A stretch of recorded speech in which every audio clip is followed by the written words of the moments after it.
isn't.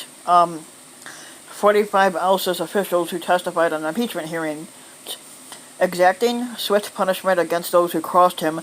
An emboldened squatter 45 on Friday ousted two government officials who had delivered damaging testimony against him during his impeachment hearings.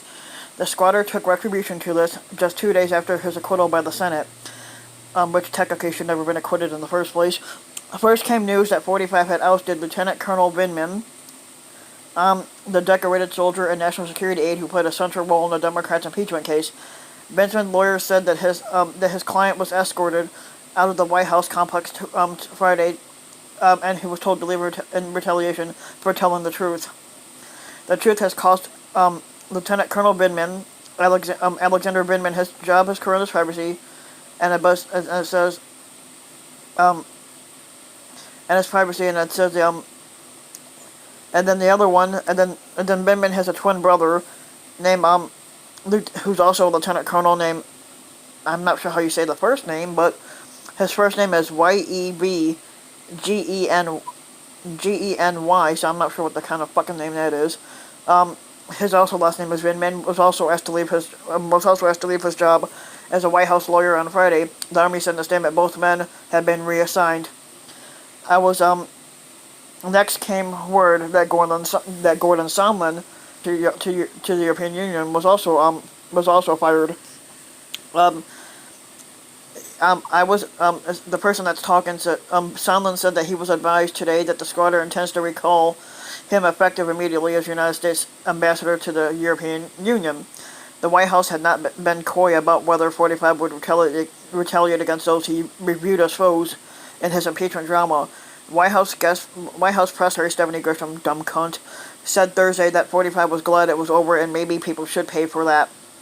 White House Speaker Nancy Pelosi said in a statement that Vindman's ouster was a clear and brazen act of retaliation that showcases the squatter's fear of the truth. The squatter's vindictiveness is precisely what led Republican senators to be accomplices to his cover-up.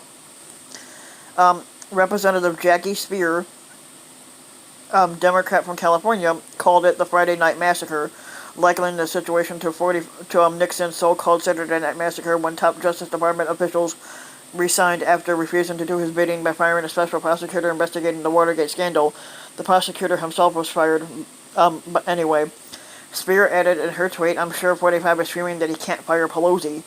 Senate Republicans who just 2 days prior acquitted that he abused his office were silent on Friday evening. Many of them had reacted with indignation during the Senate trial when Democratic Representative Adam Schiff, the lead prosecutor, suggested 45 would be out for revenge against the lawmakers who crossed him during this impeachment.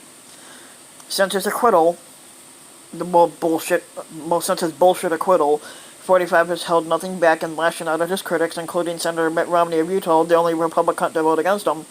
On Friday, he also took after Senator Joe Manchin, a moderate Democrat from West Virginia, whom 45 had hoped would vote with the Republicans for his acquittal, but who ended up voting to convict. 45 tweeted that he was very surprised and disappointed with Manchin's vote, claiming no squatter had done more for his state. Bullshit. 45 hasn't done anything for anybody. He added that Manchin was just a puppet for the Democratic leaders in the House and Senate, and technically 45 was a puppet for Putin.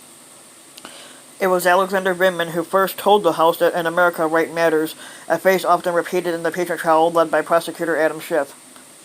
Sondland, too, was a crucial witness in the House impeachment inquiry, telling investigators that everyone was in the loop on 45's desire to pressure Ukraine for politically charged investigations. He told lawmakers how he came to understand that there was a quid pro quo connecting a desired White House visit for Ukraine's leader and an announcement that the country would conduct the investigations the squatter wanted. Sondland chose to be terminated rather than resign, according to a U.S. official who spoke on condition of anonymity because they had not been authorized to discuss the matter publicly. Alexander Vindman's lawyer issued a one-page statement that accused 45 of taking revenge on his client. He did what any member of our military is charged with doing every day. He followed orders, he obeyed his oath, and he served his country even when doing so was fraught with danger and personal peril, Pressman said. And for that, the most powerful man in the world, buoyed by the silent, pliable, and the complicit, has decided to enact his revenge.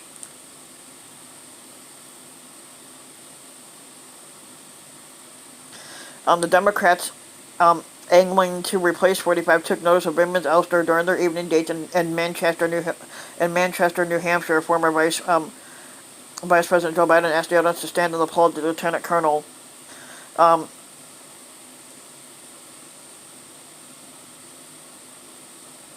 um, where am I at here?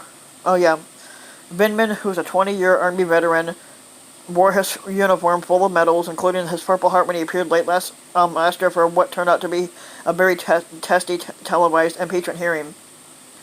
45 is going on saying that he's like, am I supposed to be happy with him? Well, I'm happy. I'm happy with Vindman because he told the truth.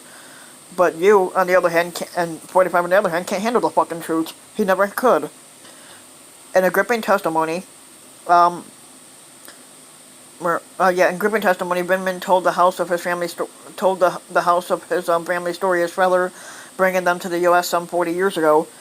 He basically wrote, "Dad, my sitting here today in the U.S. Capitol talking to our elected officials is proof that you made the right decision 40 years ago to leave the Soviet Union and come here to the United States of America in search of a better life for our family," he testified.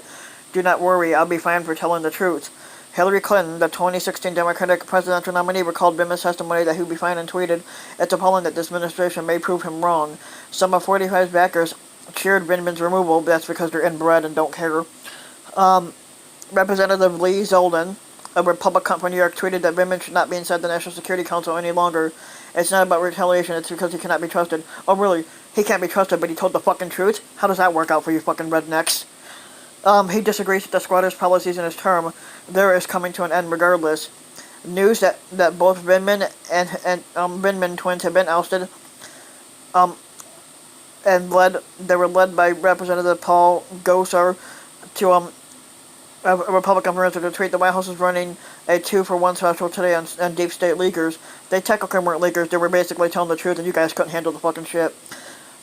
Defense Secretary Mark Esper, who was asked what the Pentagon would do to ensure that Vindman faces no retribution, he says, "We protect all of our service members from retribution or on anything like that." Esper said, "We already addressed that policy in other means." Alexander Vindman is scheduled to enter a military college in Washington, D.C. this summer, and his brother is to be reassigned to the Army General Counsel's office, according to two officials who were not authorized to discuss the matter publicly.